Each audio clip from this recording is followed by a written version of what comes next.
Okay, so I'm here today with Andrew Miller, who's the co-founder of Purple Frog Products. So Andrew, thanks for taking the time to speak with me. You bet. Very, very pleased to be here today. Super excited to hear more. So let's start this off by you telling us what's Purple Frog Products. Ooh, okay. Purple Frog Products. We are a natural air freshening company. We sell clean air and good vibes. What that means is we're the best of two worlds. We're natural air freshening.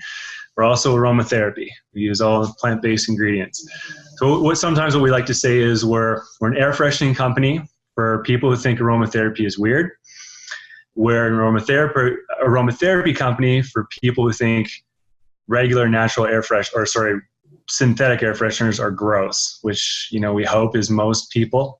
Totally. So bridging two spaces. I like it. I like it a lot.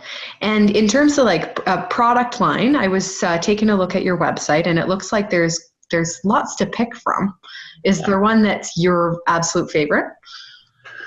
Well, I've actually never been asked that before. Yes. I would say our peppermint and eucalyptus blends, which we incorporate into a number of different products, is my favorite scent. Nice. And the pod version is probably my favorite product, just because it's the most innovative. It's extremely versatile. I especially love it being up in Calgary in the winters. I used to like to put Vicks and peppermint eucalyptus to help with just the cold weather. Mm-hmm. Helps open up the sinuses. There's a lot of healing benefits and properties to those two essential oils. And with the pod, I'll actually put it right on my collar, or I'll put it near, where I'm breathing, my airways, and it stays with you for most of the day. So I use that one probably the most. Nice. And so I'm hearing then that the pods can be kind of worn on you personally, and then you can also use them in your car and your home, that kind of thing as well. Yeah, anywhere. We call it it's like a micro diffuser. So for people who use aromatherapy and the diffusers, this is the very versatile on-the-go version of it. Very simple, easy to use. Interesting. Yeah. Very, very interesting. So how did you get started in this industry? Oh man. All right. I'll try to give you the least long-winded version of possible. It kind of started for me when I was a teenager. Just your typical teenager growing up in Southern Ontario, involved in all kinds of certain things. But when I was 17, I developed cancer, Hodgkin's lymphoma. And at that point, I started questioning a lot of things, specifically as I was I was transitioning into university. And the one thing I uncovered was just some of the issues in the area I grew up. Specifically, we grew up near Nanticoke coal-fired plant in Southern Ontario, and I found out that's one of the largest source polluters in North America. Wow. At the time, it's now changed, but they're decommissioning it. But at the time, it was the largest source polluter. And I was involved in some other things too, landscaping and dealing with pesticides and herbicides, and really ignorant to all of it. But through my conversations at the hospital when I was doing treatments, these sort of things, I started to question a lot. Obviously, I can't say directly that was the result, but it just made me think. And from that, academically and then professionally, I really incorporated wellness, holistic living, and holistic practices and these sort of things into my routine, into my life. Nice. From there, I met my business partner, Irfanelli, who's an accountant, and we collaborated and dabbled on some projects together. One of them was a natural health product we were bringing into the Canadian market. We're very right brain, left brain, the two of us, and actually we sometimes call ourselves the Bert and Ernie of I love it. We're very different, but extremely complementary, and just a really, really good friend. So anyway, so we dabbled in that. We faced some challenges with Health Canada at the time, with natural health products really being restricted on the market. That got us more engaged. We decided to actually produce our own products and kind of circumvent some things and really dive into the entrepreneurial world is just head on. So we did that. We created the pods, which were our first innovation.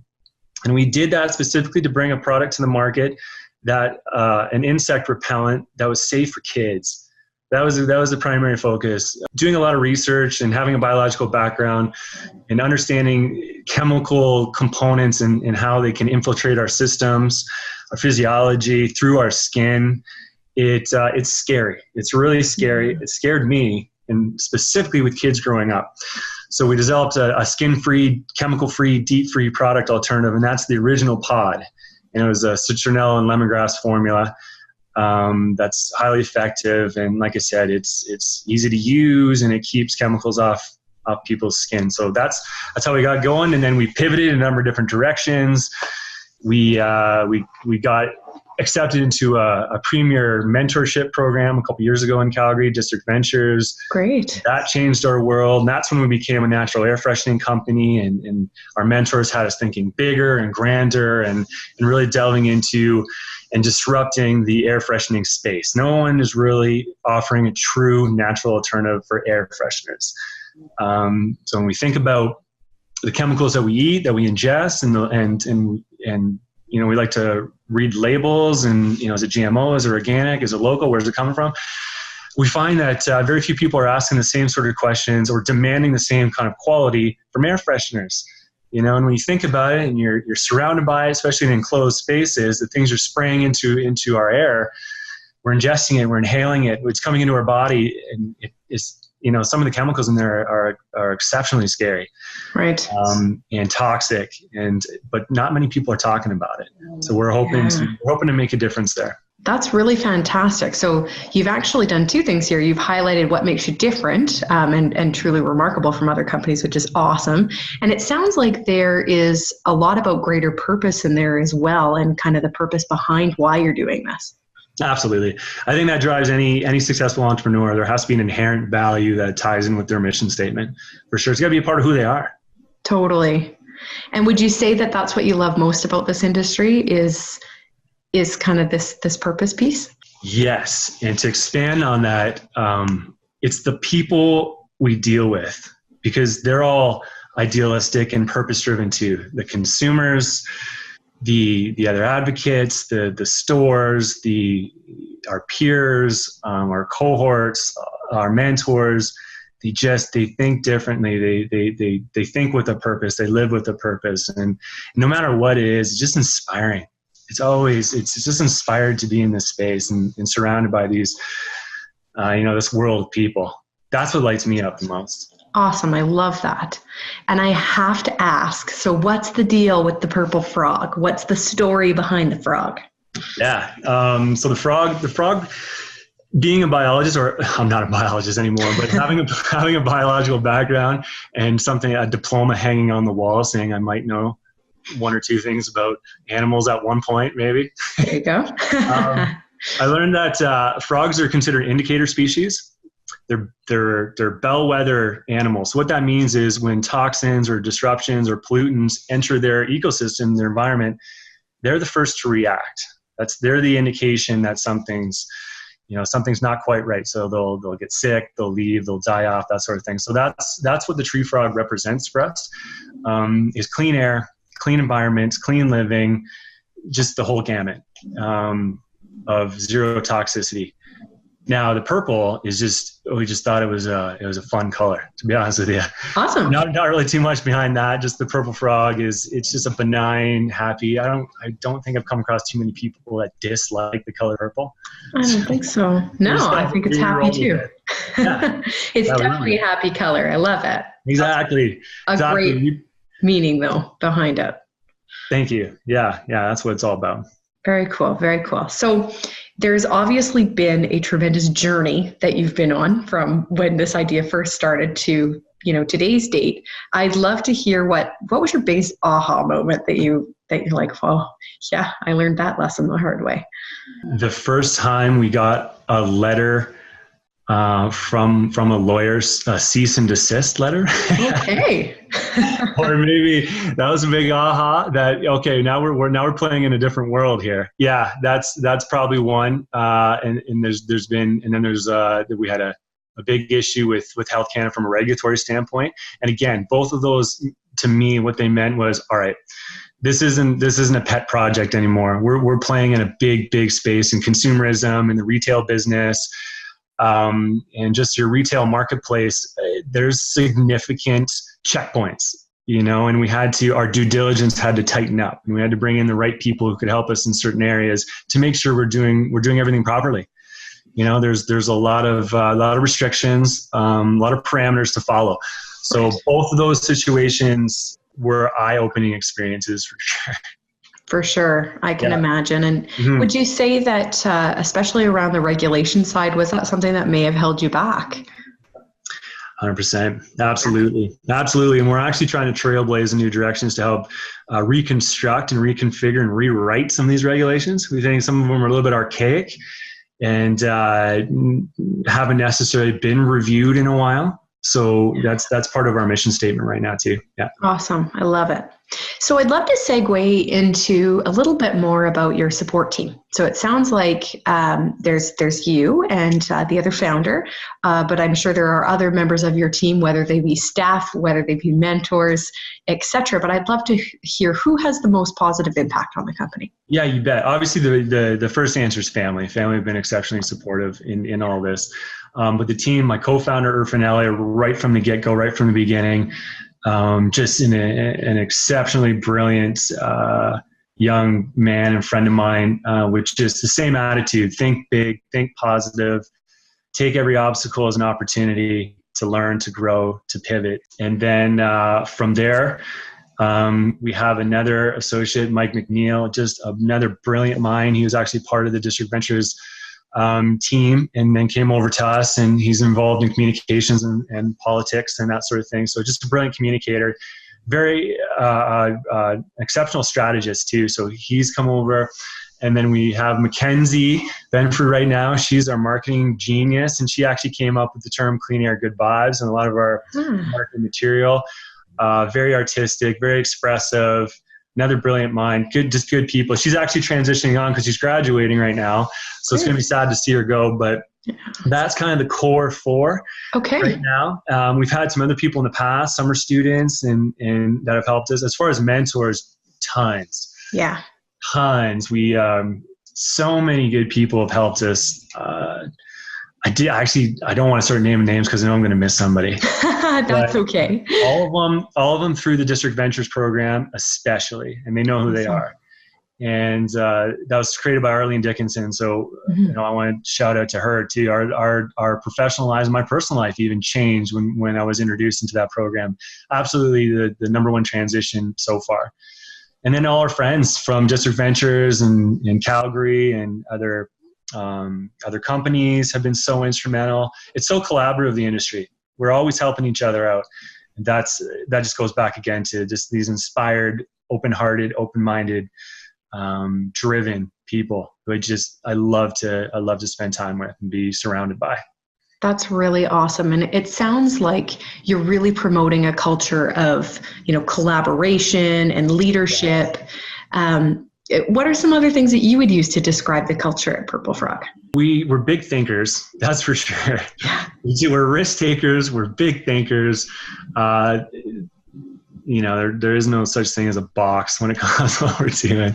We challenge the norm. We disrupt things a little bit, the standards. But health and wellness is kind of what drives us. We like to have, and clean air, good vibes kind of represents our mission statement, who we are too. We like to have fun at the same time. Like to celebrate certain milestones, certain failures. Actually, in our check-ins, we talk about how we failed this week, what's going well, and then how do we fail and what do we learn. So it's personal growth, and I think we're all of us really embody that more than anything. Is we're here to just grow as individuals, grow as people, and hopefully contribute as much value and individualistic characteristics of ourselves, and bring that out and to the world. So that's kind of what we're all about in a long-winded answer. I like it though. I like it a lot. So to shift to you personally for a sec, I'd love to ask, are there any rituals that you follow either on a weekly, monthly, quarterly basis in terms of either routine or planning or anything that you could share with us as a kind of a tip or a trick? Great question. And that's actually probably been one of the number one things I've incorporated into my personal routine and ritual. That's helped the most is every morning I try to follow a bit of a routine, especially in the morning, to really set my day. and try to remove myself from cell phone and the internet as much as possible. Get grounded spiritually, get grounded emotionally and mentally, and visualize and try to prepare for the day and what I want to accomplish from it. Try to move my body as much as possible. Water, the first thing I want to eat is something healthy, like a juice, and make sure I have clean water. Step outside, connect with nature as much as I can when it's warmer. Totally. That's definitely my daily routine. I try to get away to the mountains as much as I can, or at least on a scheduled basis, so I can really connect with our natural environment. That's part of my routine. And schedule what I call deloading days. And what that means is days where you disconnect entirely. And that kind of ties in with spending time outdoors. Leave your cell phone at home, connect to something greater, connect to myself, and get grounded, deload. So that's part of my routine for sure. And then we definitely have structured routines within the business too. Yeah. That makes sense. That makes good sense. So if somebody was going to be starting up in this industry themselves, what would be your gold nugget of advice that you would give them if they were first starting out? Get in touch with what your core values are. 100%. It's the first thing I'd ask them. Fantastic. What are your core values? If you don't know them, here's some exercises to help. Maybe just get crystal clear on what drives you, what lights you up, what inspires you. Find a place not of motivation to do something, but inspiration that you're going to do anyway, no matter what the hurdle or circumstance. Find that out and then tie that to your professional, your entrepreneurial mission statement. If you can harness that, if you can really bind yourself to that, I think the world's the limit for anybody. It's self-awareness. Totally. I love that. And it's so true. Our values play such a large part in not only, us as a person, obviously, but also how that integrates into your brand and how externally that kind of filters through to your customer. So that's 100%. Fantastic advice. Yeah. Thank you. Yeah. I feel it's all about energy. If you can connect to that, and it just transcends. Mm-hmm. I couldn't agree more. Yeah. Absolutely. Well, the last question that I want to ask is, where is Purple Frog headed in the future? Oh, who knows? We have our goals. I have my goals, but we've pivoted and transitioned so many times that you start to just wonder if something else kind of guides the direction occasionally. And you just have to tap into that gut instinct sometimes, that intuition. Ooh, this is happening. Is this maybe opening up some? So keeping all the doors open, all the windows open, keeping our perception as broad as we possibly can. We want to grow. My goal, when I think about it right now, is I'd love to see our products sitting beside your contemporary synthetic air fresheners on all shelves, retail shelves. Just want to be that alternative. When you think of Seventh Generation or Method or some of these natural companies that have reached the large grand scale and are now the signature products, natural products or natural alternatives in their categories, we want to represent the same in air care. I love it. I love it. Well, I look forward to the day that Purple Frog is a household brand name. That's it. Exactly. Fantastic. Well, thank you for taking the time. No, it was a pleasure. Pleasure talking with you, Lisa. You too.